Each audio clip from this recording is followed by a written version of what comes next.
Le flash d'information locale, présenté par Nathan Sperling. Bonjour à tous, nous sommes le lundi 3 novembre et voici votre flash d'information. Le maire de Marseille, Benoît Payan, a écrit à Emmanuel Macron pour demander la grâce présidentielle de Reda M, victime des effondrements de la rue d'Aubagne en 2018. Expulsée vers la Tunisie pour un délit mineur, Reda devait participer au procès en appel prévu fin 2026.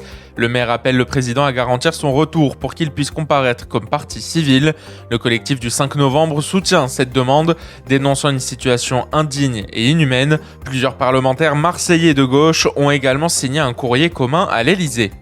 Ce vendredi 31 octobre, l'association Provence Mémoire Monde Ouvrier a organisé une après-midi en hommage à l'historien Robert Mencherini, décédé ce 20 avril 2025.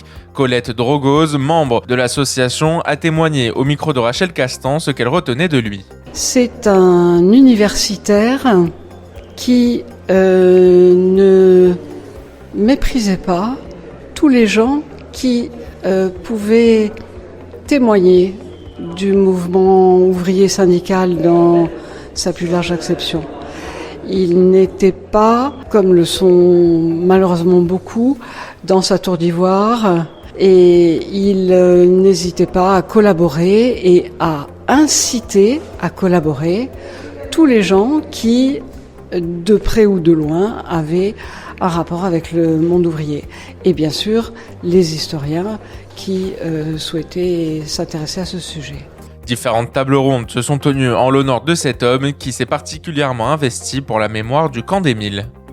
Le 30 octobre à l'espace Benaïm, la présidente du centre Fleg, Evelyne Citruc, proposait un cours intitulé « Esther, la reine que vous croyez connaître » d'après le livre de David Forman.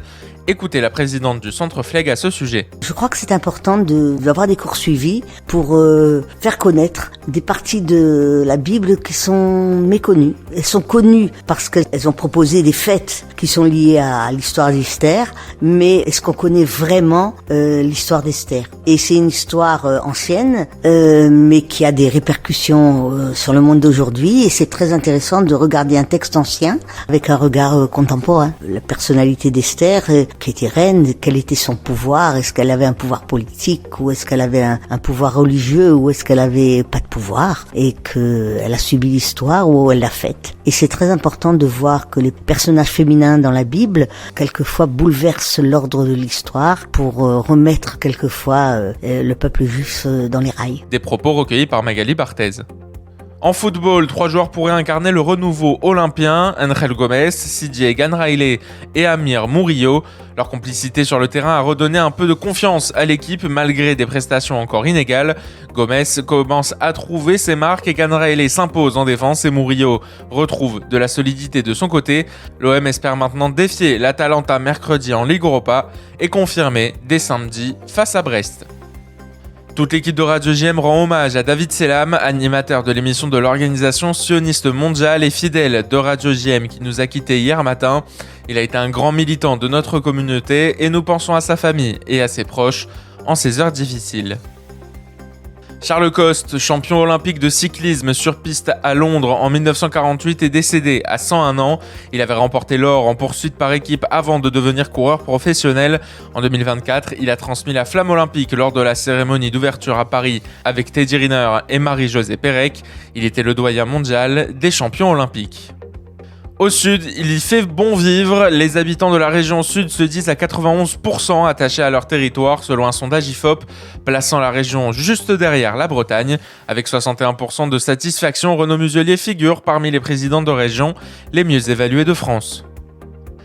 La météo aujourd'hui, en ce lundi, le soleil est de retour. On attend des rafales de vent jusqu'à 54 km/h. Côté température, il fait 11 degrés ce matin et jusqu'à 18 degrés cet après-midi sur notre belle cité phocéenne. Une belle journée à tous et bonne écoute sur les ondes de Radio JM. Vous venez d'écouter le flash d'information locale, présenté par Nathan Sperling.